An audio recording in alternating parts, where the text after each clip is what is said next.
You're listening to the Modern People Leader podcast, where we go behind the scenes with today's top HR leaders and work experts. We talk to them about how they've gotten to where they're at, what they do every day, and what they see coming next for the future of work. Hope you enjoy.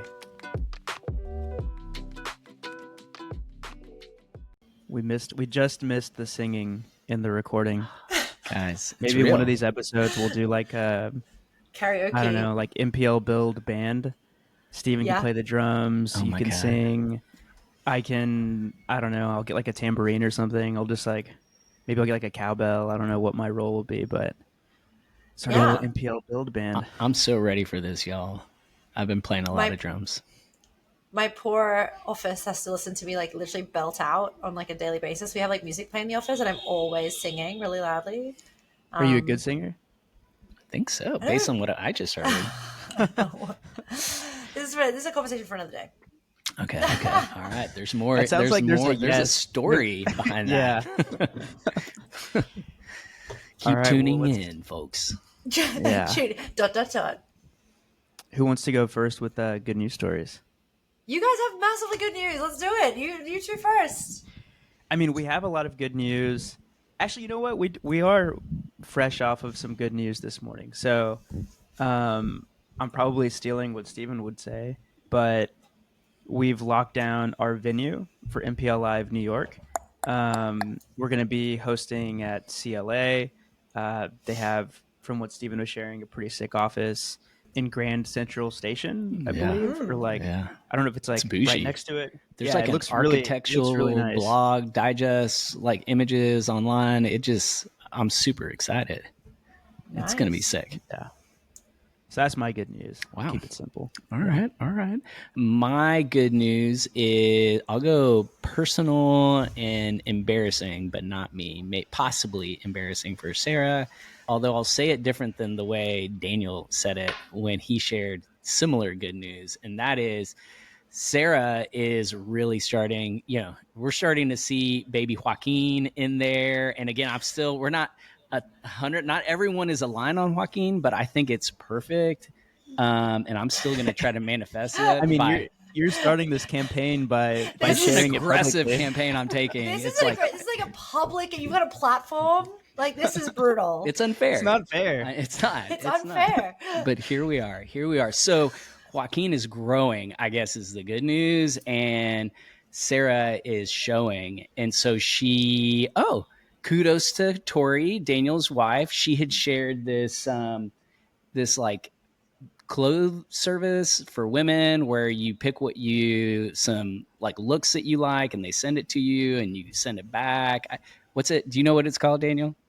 I'm blanking on the name. It should be a perfect ad opportunity for them. I know. Tori loved it so much, she recommended it to Sarah.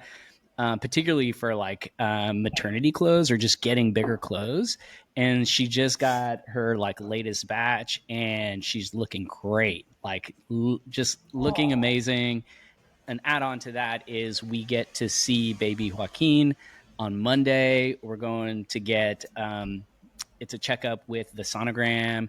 So that's cool because last time we couldn't see him. So all things baby. In my household. Newly, that's what it's called. Newly. Shout out to Newly. Newly. Shout out Newly. Yeah. Shout out Newly. All right. That's my goodness.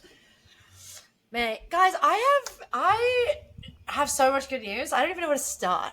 I had 5 weeks in Europe, seeing my friends, going to some wedding. One wedding. I don't know why. It was a big wedding, so it feels like more than one. It felt like 4. It was 3 days of absolute joy and love and fun. And I had the 5 best weeks of my life. I feel like I was the happiest I've ever been. Literally transformative experience. Read like 1 million books. Sat in Parisian terraces and drank wine and just honestly joy every day. Carried that through to coming back to New York City. I had my appointment to submit and sign all my paperwork for my Dutch citizenship yesterday. So I am an echte Nederlander. Well, soon to be. Very exciting. I sobbed on the consulate table for like 20 minutes. The poor lady had no idea what. I was so excited, so happy, so joyful. And I'm almost done with my second book. I've submitted all the last chapters. I'm just in editing mode now. So like it's been a couple months of like, I don't know how I'm going to recover from this. Can you give us a preview of the book? I feel like you haven't even shared that much with us. Maybe that's for another. Maybe that's a build. That's a whole episode. I'm in. Yeah, I'm I'm in. sold. Well, I'll go a different direction. So how does it feel? Like, it's got to feel great being done with like the core writing process. Yeah, it's great. I mean, it's a weird feeling. Like I'm a very strong believer in the idea that like you live in the moment of the day, like Yeah. your day. So projecting out like oh my god, when I finish this thing, it's gonna feel amazing. Well, you like I don't know, that's like a year away. So like, what's the point of like living your life for that moment? So I've been really trying to just enjoy every day of the process of writing and speaking to people. So in a really weird and maybe slightly anticlimactic way, it feels good, but it feels the same level of good as like other good days. You know what I mean? It's like, Yeah. oh, awesome, I did it. But every day is kind of great if you try to adopt that mindset. So I have a question for you. I saw your post the other day about hating hustle culture, and I was like sitting there and I was like nodding and I was like, yes, I do too. But like, I don't know. I don't know if you feel this way. Like when you do a lot of things, it feels like you're always hustling and it feels really hard to get away, like to get out of that hustle. Yeah. And so as somebody that is writing a book, is contributing to MPL Build, is the COO at a successful company, like that alone could be the hustle. And I'm probably missing like 3 or 4 things. Plus, you have like a rich personal life. You just spent the last 5 weeks hanging out with friends. You have other big plans for the next couple of weeks. How how do you do it without it feeling like hustle culture? I think such a good question. I mean, I think, well, one thing I will say, and I think if you have children, that's going to change the fundamental way that you live your life in a big way. Like, and not in a bad way, or like, I'm not saying that that's a negative thing. I'm saying like, if I want to write, I just write and no one's interrupting. Yeah. My cat might want food, right? So like I'm so wildly in control of my own destiny and my own time that I don't need to be like calendar blocking as much. I can be kind of like moved by my own inspiration and what I want to do. So if you're out there and you're like, oh, I don't know how to do all these things, but you're like a working mom or a working dad, like that's a completely different, I can't give you advice. Well, I even felt like this way a little bit before the baby. Yeah. Okay. And like now it just like feels even harder. I imagine like it's so intense, like it's hard. right? Yeah, it's hard mode for sure. Yeah. Or expert mode. I guess that would be the hardest mode. I think like maybe for me it's just like I actually feel like being okay. So there's a couple of things. I don't really use my phone. I don't have any social media other than LinkedIn, and I don't have the LinkedIn app or anything like that. So my phone doesn't distract me. I don't look at it. But also, I don't say that from a place of virtue. I just don't really like my phone. I don't like phones very much. So like that gives me a lot of headspace. I really love to read. So I think the things that I like my preferences, lean away from hustle culture so deeply. And like I really like to write sitting on my balcony. I don't know. I just try to find like a way to do things that doesn't make it feel like I'm doing something out of obligation or to like be like a beast to like, you know what I mean? I don't know. Yeah, you're like, I'm not writing this book to fulfill my ego. It's like, this is what I like to do. Like on the weekends, I'm going to sit on my balcony and write for 4 hours. Yeah, exactly. And I think if you put yourself in the headspace of like, oh, wow, someone's writing like a business book, that you kind of imagine that they're like waking up at 5 a.m. to like do business. And the reality is actually most of the time I'm like sitting on my balcony with a LaCroix, like vibing to some music and read it. Like just that's it. Yeah. Like it's not actually that hustly the way that I do these things. It's literally just me having a nice time most of the time. You literally described what I was doing right before we hit record. I was listening to a SoundCloud mix, drinking some fizzy water. Send me some mixes. I need some new work music. For sure. I feel like we need to get that from Jesse as well. But I know what you mean, Jesse. I relate to that because I kind of straddle as co-parenting. I straddle, full-time parent, especially right after I got divorced. It was like, what do I do with this time? Like I'm used to being maxed out all the time, the partner, with kids, with all the responsibilities that I had. And then suddenly to just have a huge chunk of additional time that I felt guilty about, like all these things. And this isn't my therapy podcast, so I'll glaze over a lot. But it can be whatever we want to do. We're in charge. But we are. But there is some good stuff we want to share with the audience. But before we get there, like the point I'm trying to make is once I got over that and I realized like, wow, I do have this chunk of time, like what a blessing I have to be able to have this time under horrible circumstances that I probably will never get over, but like what I should do something with this. And so I started hustling in ways. It's not hustle culture like that, but it became like really making sure that like that extra time I had, I was using in a way that just had meaning to it. Like playing frisbee, just doing stuff that I always thought I was too busy to do. And I feel like, I guess, progression that I've had recently is that used to stop with like the personal things in my life. But now in like this post-COVID world where everything blends, I'm working from home, I've gotten a lot better at being like super intentional in the same way, like having meaning in the way I work and the way I do my personal things. And what comes out of that is this like really a much more joyful way of doing the things that I do in my life. And so I don't know what you call that, but I definitely know it's not hustle culture because I've tried that and it didn't work so well for me either. I just looked up. So one of my favorite poems, you like literally you said like pretty much all the words of it, but there's this poem called "Don't Hesitate" by Mary Oliver. And the first line is, if you suddenly and unexpectedly feel joy, don't hesitate, give into it. There are plenty of lives and whole towns destroyed or about to be. And the final line is, joy is not made to be a crumb. And I think like, I'll put it into the chat, but like that poem, I think, kind of hits on, I think one of the things that you're flagging with this hustle culture thing is like people, I think, presume that in order to be successful or to like, you know, push through stuff, you need to be like suffering. There's something hard about that experience. And like, yeah, sometimes there is, absolutely. But I think most of the time what is hard is actually learning things about yourself and not actually fabricating this absence of joy. Yeah. Like what is hard is the times where you're like, wow, I tried something and it didn't work and I feel shame. And like, what does shame feel like to me? And that I'm like sitting in that. Yeah. But there's also a joy in those things because you're like, wow, how incredible that I get to be living such a deep human experience where I get to connect with other people that have also tried and failed. Like, I don't know. I think you just like, if you turn it onto that headspace, all of a sudden nothing feels, you don't feel like you need to be like self-flagellating in order to be successful. And I think that's just basically where I go. Wow, this is the hashtag deep, guys. Yeah, Sorry, guys. I know Daniel we're came out about asking the questions that need to be asked. Honestly, he just like did not waste any time. Yeah, like that post has been just like stuck. It was like ironed into my brain the other day when I saw it. And thanks. Yeah, I guess I just need to. I used to be really good about like finding joy in all of the little things.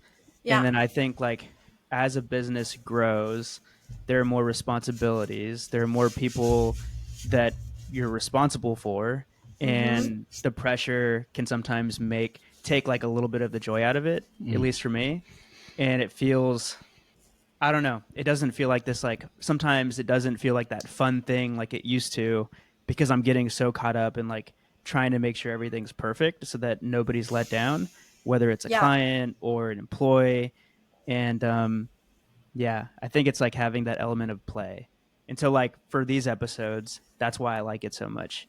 We can play. Like we know that it's a space, you know, where an hour every few weeks we can just hang out and we can spend the first 15 minutes talking about this. So I'll stop and Stephen can get us into hell yeah, the actual let's do topic. It. No, I love where we started. So we're going in chronological order. If our audience, if you haven't figured this out, you know, the way that we've been recording these podcasts and our original vision was that, you know, as we drop more and more content into MPL Build, the newsletter, we'll just have an episode on like the topics that we are writing about. Well, Jesse, that you're writing about and we're contributing to, but you're really the MVP here. And so where we are is ELTV. I think the last conversation we had, it was around metrics. And then we talked about employee lifecycle journey mapping with Yoris, and we're at employee lifetime value. And it's a controversial. I said that kind of weird. It's a topic that I think generates a response in a lot of people. And I say that because I had a post that got great traction yesterday, literally. People generally seem to really be embracing the topic, but there are some outliers, and they're like come in with these like what feel like undermining questions. And the point I keep trying to make is like there's no silver bullet. Just like I just talked about with metrics, there's no single people metric that is the number one. It's not EMPS, it's not ESAT. Sorry, survey companies. Like those metrics are helpful and they're part of a suite of metrics, and ELTV is the same way. And so rather than having the same conversation that you have around ELTV today, I thought, Jesse, we could I'm going to pull up my post, and I want to go through questions. I almost treat this as like our own AMA, and just like dissecting some of the points. And I think there's some great points, both in favor and maybe even adding to ELTV and kind of the dissenting kind of view, or I guess the questioning view around, does this really do what you're saying it does? And so if y'all are cool with that, let's do it. All right. I'm great post, by the way, Steven. Yeah, great post. Yeah, Oh, Steven's thanks, been his LinkedIn's been popping off the last few weeks.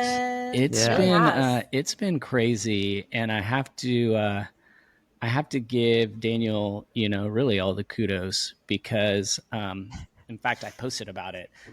If I wouldn't be doing this if he hadn't pushed me for so long and persisted.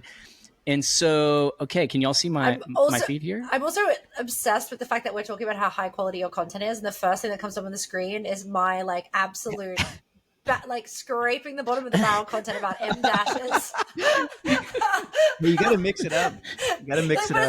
Here I am, just as people that use M dashes, and you're like writing actually useful and interesting content. So shout out my bad brain this week. No, Thank you. I need these posts because I agree that the M dash, it's great and it serves its purpose. And I worry we're going to see the extinction of the M dash.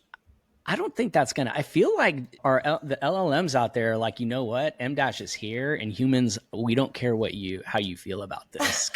And it's only like 6 to 8 months before they're fully in charge. Actually, I think so. Wow. I'll take the M dash out whenever it gives me that in the draft. But Steven was like, I'm leaning into it. I'm leaving the M dashes because I think because he thinks that eventually everything will be written by GPT and it'll just be the norm. Yeah, if anything, now I'm throwing in a cheeky like hyphen. Like I'll replace an M dash with a hyphen, just like covert. Right? Yeah, it's like keep you on your toes. And so so here's my post a day ago. Great. And really, as we're going through, I'm doing the same thing in LinkedIn as you draft your amazing blogs. We kind of contribute to that. We go through a review process and edit and enhance. Then we talk about these concepts on the show. I learn more about it just like through that, and all I'm doing is sharing what I'm learning or kind of my reinterpretation or understanding, and how I think it relates to like the work we do as people leaders. And so I'm just going to scroll down, and Daniel, I know you asked, and I'll share this with both of you and anyone out there. If you're not using Midjourney for image generation, like you need to really rethink what you're doing. It's hard, and it's probably taken me 2 months to generate images the way that I want to generate them. But that's where I got this slick image. So credit to my Midjourney bot. Mm-hmm. And you can see like this is probably my top post. Maybe Brene Brown beat this post. This has gotten a lot of impressions for me. I'm not quite at Jessica Zwaan status yet with my following. Okay. But let's just go in. And obviously, if people want to get to like actual details, like structured details for my kind of for my processors out there, go to MPL Build, subscribe to the newsletter. You'll get access to everything, all of the content in there. Because and that's Steven, real quick. Yeah. I was just going to say, and this is like classic Daniel Steven dynamic. If you go to the top of the comments and you click most recent, I think it'll give you, so like to the left, down. Then you'll get like the full, then you'll get it in chronological order. All right.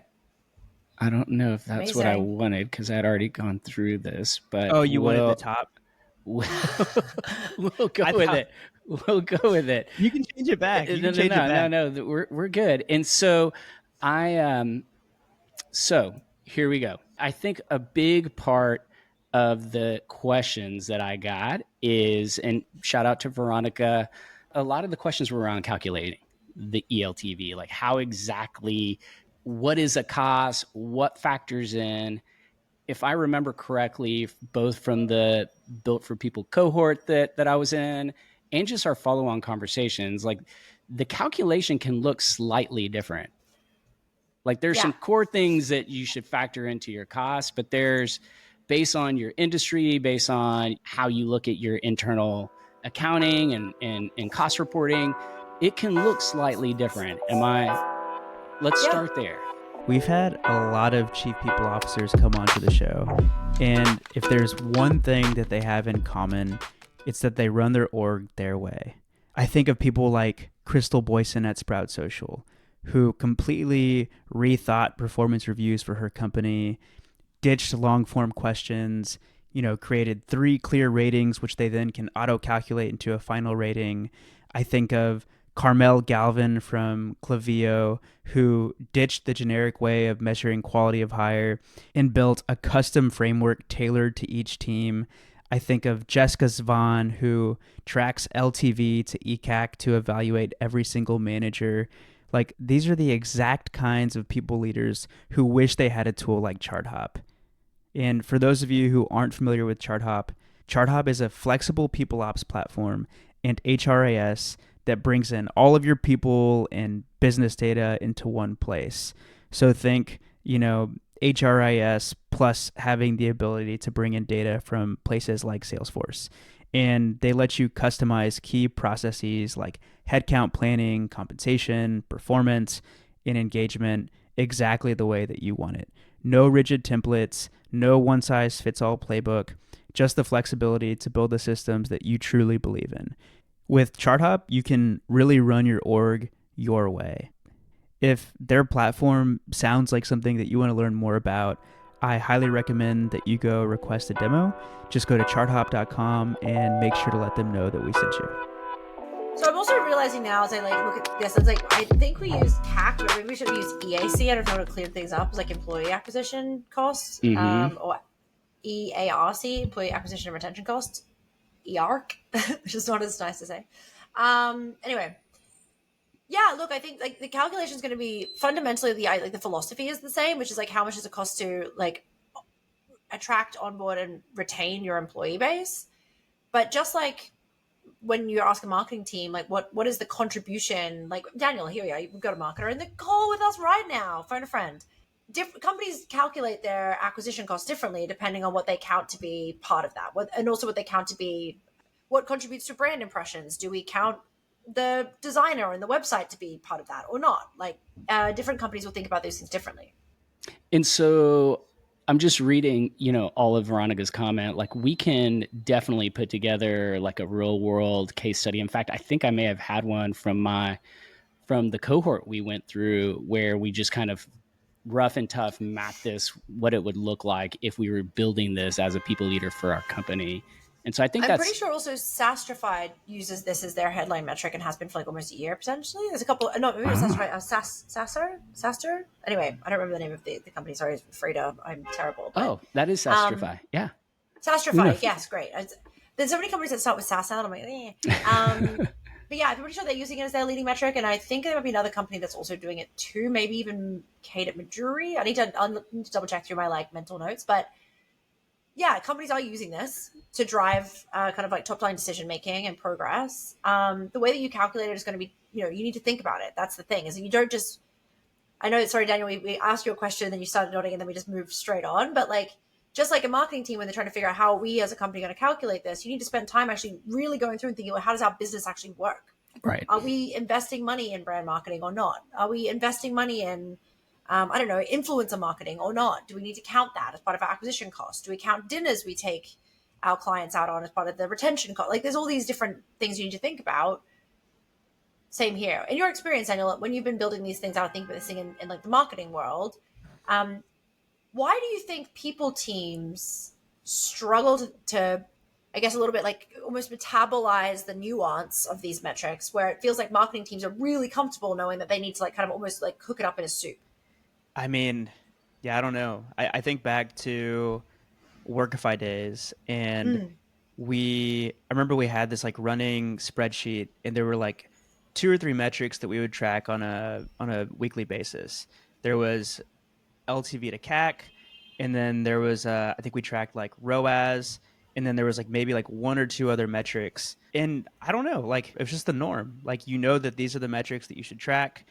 You look at them on a weekly basis, and you know like the different lens you're going to get depending on the metric. And Mm. so I don't know. I feel like when you're calculating ELTV, I don't know. Like, I don't think it really matters, like the decision that you make. It's just that you make a decision, Yeah. and however you're going to calculate it, like you just stick with it. Like you can't be Yeah. changing it every week. I think as long as there's consistency, it's okay.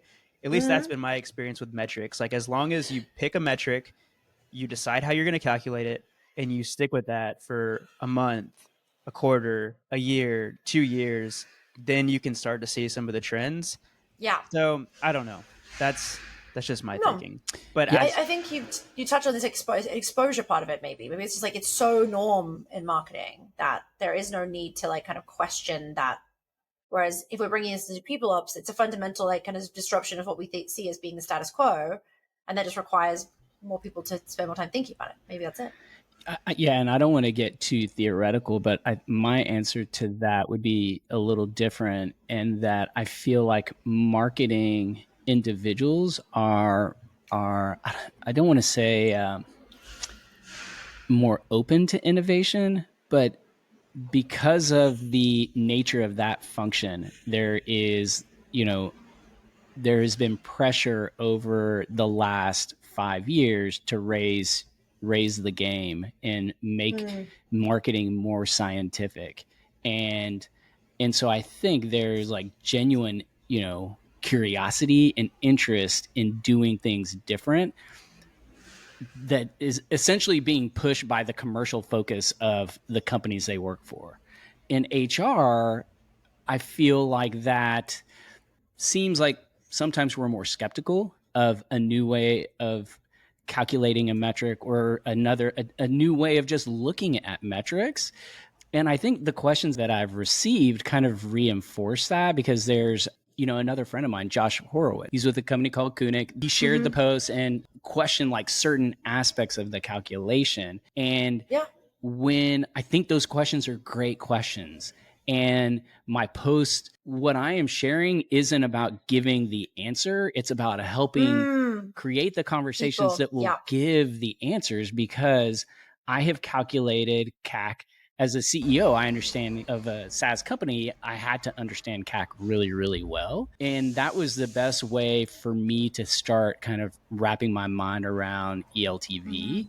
And even then, I remember going through in the cohort I went through last year with you. We spent a lot of time in my breakout group trying to understand and trying to figure out. But I feel like that's one of the strengths of this calculation, is the kind of nuanced variability that you can apply to your company, Mm-hmm.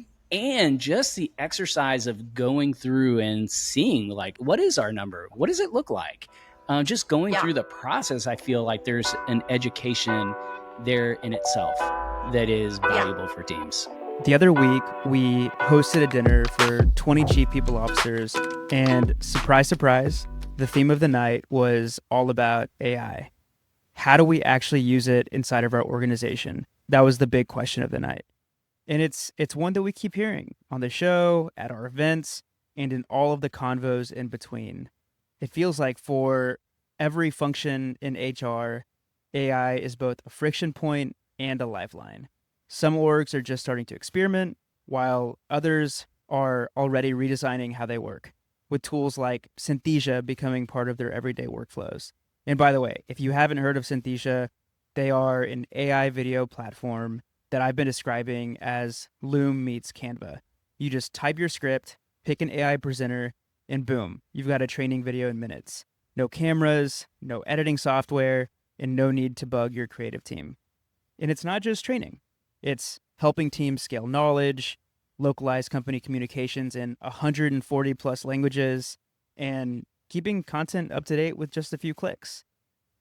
Companies like SAP, Brinks, Five Below, Incision are already using Synthesia to scale training and improve their learning outcomes. And something we pride ourselves on at MPL is making sure that our listeners are the first to get their hands on the most cutting edge tools out there, which is why we're hooking up all of our listeners with a 30-day free trial of Synthesia. Just head to synthesia.io/modern leader to try it out. That's synthesia.io/modern leader. That's actually the comment that I think I commented with like a plus 100 to someone who basically like said on this post, like the strength of this is actually just putting someone in the headspace in the HR team where they have to think deeply about what's the work that they're doing and where is that contributing value and where is it where is it costing, and like how do you get to a place where you have a better understanding of the relationship between those two things. It's literally just there to try to make you do that. On this comment, by the way, it also absolute shout out to this incredible episode of Dart's podcast with a good friend of mine, Pete Bader. Really, really good podcast. Well, I think what's interesting about this, what we're looking at, just for the people listening, is that, you know, a comment that came from Stephanie Danino, you know, this is essentially saying that this is a calculation on aggregate, what I had shared in my post, which is correct. And there is a way that you can dig deeper, but it can be difficult. And so that's where she introduced Dart and Peter's podcast on the topic. So I'll hand back over to you. Yeah. Thank you. That was really, I forget because I can see you and I can see the screen right now that I'm like just in people's ears, like, hello, if you're on a train. Okay. Similar to like, let's continue like with this like push and pull between marketing. So I think it's interesting, right? It helps like kind of, I think, take some pressure off people that are in the people team listening to this. In marketing, it's also near on impossible to calculate a customer acquisition cost to lifetime value on an individual basis. You can do a lifetime value like in the retrospective. So how much did this customer give us over the lifetime of their relationship with us? You can't do a forward-looking one that's going to be 100% accurate on an individual basis. And you can't do an acquisition cost on an individual basis to 100% accuracy because you don't know. There's someone could have seen 10 ads and then decided to come directly on your inbound website. They may have had a sales call and then spoken to a friend that you were paying a referral fee to, but that person didn't know that the person came through. So there was no referral. Like, you know, there's like so many Also, it's bits. getting a lot harder to track these things. Yeah, exactly. Yeah. So you also calculated marketing on the aggregate, whether that be on like cohort basis or across a specific customer portfolio or whatever it may be. So yeah, I think the idea that it's on the aggregate is like, yeah, of course, like you want to try and figure out like how much more detailed can we get in terms of the cohorts we're bringing people in on? Is it like teams? Can we do team? Is it people that were employed in like, is it the aggregate on a certain period of time? Is it people that are long tenured and, you know, started at all different times throughout their employment with us? Like, you can try and think about breaking it down into like logical different cohorts. You don't need an individual ELTV to CAC. And actually, I think lifetime value, the inverse of acquisition cost in marketing, which is the really, really hard thing to actually calculate, like attribution funnels in marketing is like, I think a little like it's artsy, sciencey, let's try and figure things out. Same is true with the LTV and lifetime value here is the work should be pushing you in a place where you're trying to, there's stuff that you're just never going to be able to capture. Yeah. The halo effect of an incredible employee, right? That has like a super positive impact on the team around them. The fact that if you just happen to be lucky enough to get someone that's really good at statistics and analysis and someone that's really good at comms working together, that, wow, that just happens to be like a force multiplier. These are things you can't calculate and you shouldn't have to. The same way as like you can't really calculate on the marketing side if you have a brand, so a post go viral on Reddit you didn't pay for, that just happens to be, you know what, like there's just things that happen. Right. And so, but what I'm hearing, what Daniel said, the trends. But what I'm hearing is there should be a way that you can get a bit more granular, whether it's by department, by team, or by some other kind of breakdown. Their teams have done this, is what I'm hearing. Yeah. And the idea is, again, like you mentioned before, both of you actually, it's the process of trying to figure out rationally and logically, what can we know? What can we be fairly sure about? And to Daniel's point, okay, if we're fairly sure about this, then if you're calculating the same way over a period of time, you should see patterns and trends that help inform some kind of behavior. Those are the two things you're really doing. There's very little in life and work that the task at hand is to get the most perfect number. Right. Yeah. So last year, I guess this must have been like a month and a half before MPL Live Austin. So was that in September? So Yep. like August, like maybe late July last Yeah. year, I went to this event thrown by a group called Exit 5. So Exit 5 has built a B2B marketing community and group that is very similar to Modern People Leader in a lot of ways. And so it was part like research for me going to this event, but also I wanted to keep, I wanted to stay up to date in how CMOs are thinking about their businesses. And Mm. so part of that conversation was about ROI, getting budget, and there was a debate between two of the CMOs on stage where one of the CMOs was advocating for more of this aggregate approach. And his position on that was that if you're doing this, then you're able to have more of a you're able to both have a scientific and like an artistic, approach Mm. to marketing versus if you over index on like getting super granular, then you end up sitting next to your CFO and literally going line by line like, okay, we got Modern People Leader podcast ads. We have this newsletter. We have Google search. We have SEO. We have this event. We have HR tech. Mm. And then, they start like one by one cutting things out. And then a couple quarters go by. And all of a sudden, the CFO and the rest of the team is like, what happened? Like everything is down, but we're doing all the things that the numbers said we should be doing. And the Yeah. CMO is like, well, remember when we had that conversation where we went line by line and you started cutting things out? That's what happened. And so Yeah. I share that because I think in, a similar way, like you said, it doesn't have to be the perfect number, but like you just need to have something that you're looking at. Let's talk about numbers and like what goes into the number, because I think Louise has asked a good question here Mm. just around the costs. But before we do that, Daniel, we can share that in our show notes, right? The link to the Yeah. episode with Dart. Yeah, Yeah. I think I only listened to like the first like 10 minutes of it yesterday when I saw it came in. We're big fans of Dart and 11-fold. So we'll share that with y'all in the show notes. So let's talk costs. Luis Arnold asks a question. It's the CAC. I'd be curious, and obviously in this framing, we're talking about the cost related to bringing an employee on board, not to acquire an employee, not a customer. And so, what are like the core elements that are usually included? Like what are the base costs that you see factored into CAC? Yeah, I think I'm kind of surprised that there was a lot of us here. I don't know whether it's because people don't, like HR leaders maybe don't have the visibility or the access to some of this data that it feels hard to calc. So maybe like shout out to my own bias and blind spot here. But I have a very, very detailed understanding of what our team spend is.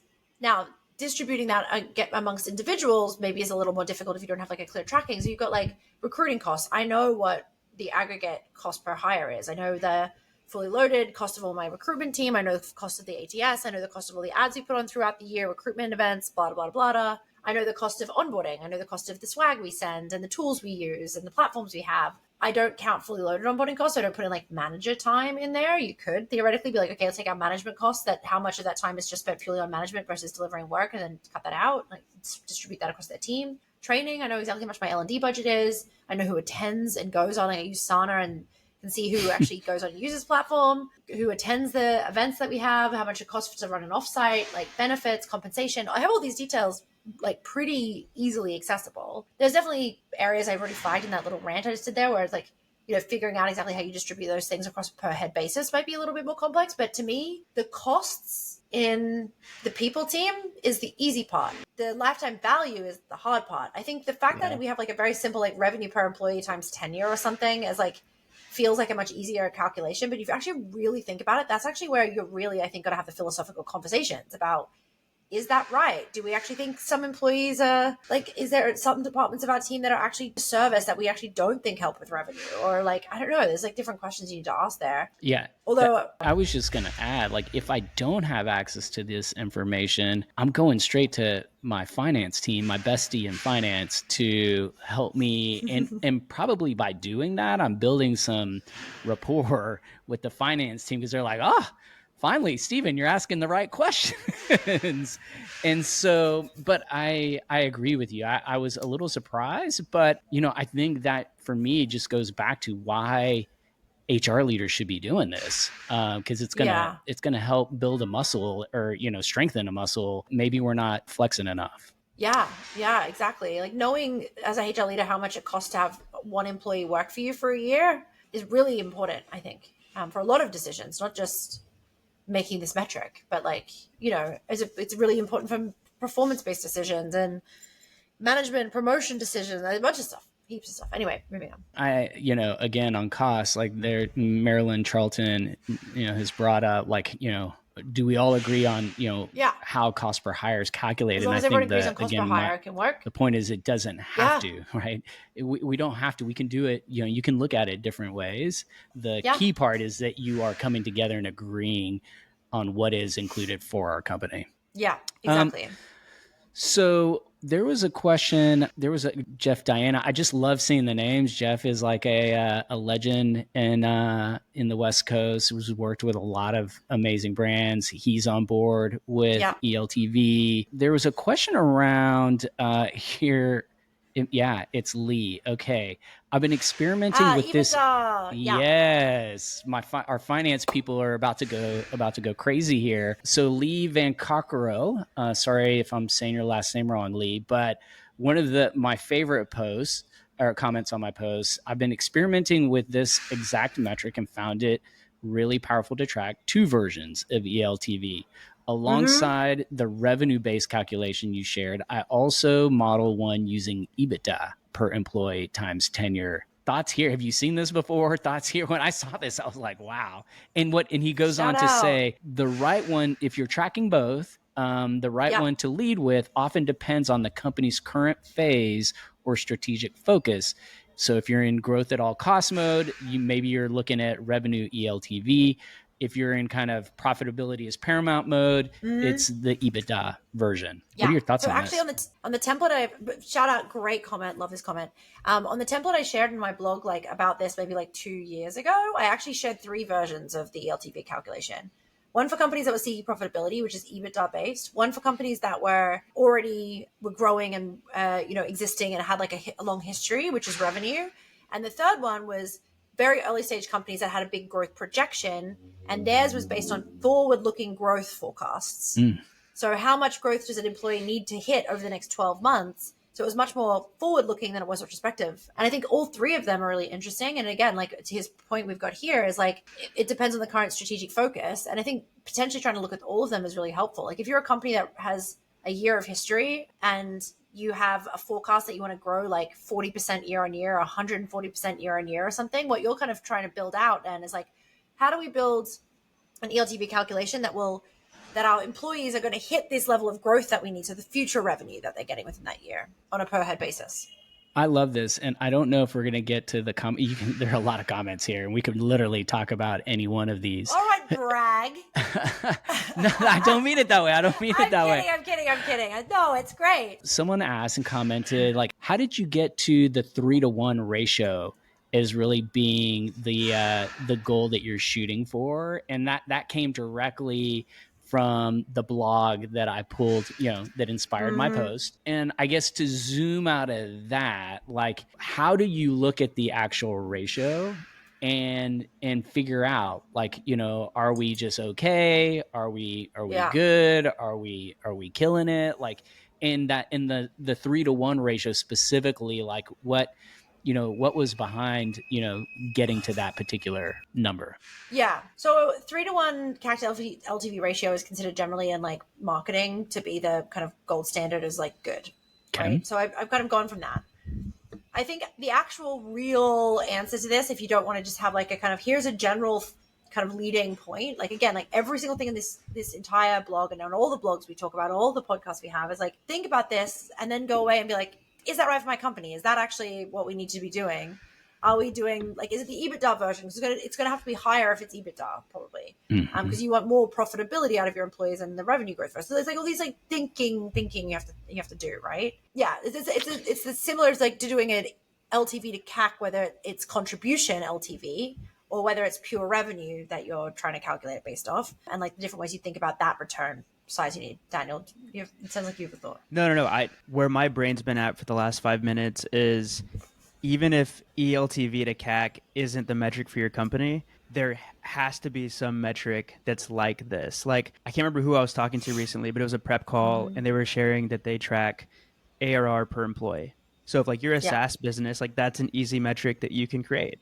Like, you know what your ARR is and you know how many employees you have. It's a pretty easy formula. And then, like, let's say you're a services business. I was introduced to the labor efficiency ratio. Have you heard of this one, Jesse? No. So it's gross margin divided by labor cost. And so you basically want to be at a ratio of 2, which means you're profitable. And so I feel like there's so many ways that you can kind of get to this same like information. But yeah, it's interesting how people get so caught up. And I know the details are important, but people get really caught up on like finding like the perfect way to calculate these things. When in reality, there's probably 100 different ways that you could calculate this. And then there's probably like another 10 metrics you could be tracking that would get you to a similar, I guess, like data point or like type of metric that you're trying to look at on a weekly basis. It would help you make the decisions you need to make. I think that's what we really want, right? Like, it helps you make the decisions that you want to be able to have access to. Yeah. And those 10 maybe, or 8 or 6 metrics probably look different company to company, just like engagement surveys typically look different. If you, in my opinion, if you're doing it right, it will look a little different company to company. And so I know we're running out of time, and I want to squeeze in a few more comments, but this is another George LaRoche. I've gotten this before on a couple of my posts, and like the first thing I'll say about this concept is that I am not claiming to have invented it. Jesse, you have not claimed to invent this. No. There are a lot of giants that kind of came before us. It looks like Maya Joseph-Billy. Sorry, Maya, sorry for butchering your last name, but currently you're CRO at Stripe. Kudos to you. Apparently this work was done on this concept at Greenhouse. That doesn't surprise me at all, given the type of business Greenhouse is, but I know there are others that have contributed to this concept as well. We've just like, I think Pete Fader, obviously, who's mentioned previously on the Dot Lindsay, but like he and I have talked extensively about this in the work they're doing at Encompass Labs. I know that Barbara Gego as well has like posted about this. Yes. Shout out. There are a lot of people that have talked about this. And I think that, we're not the first ones.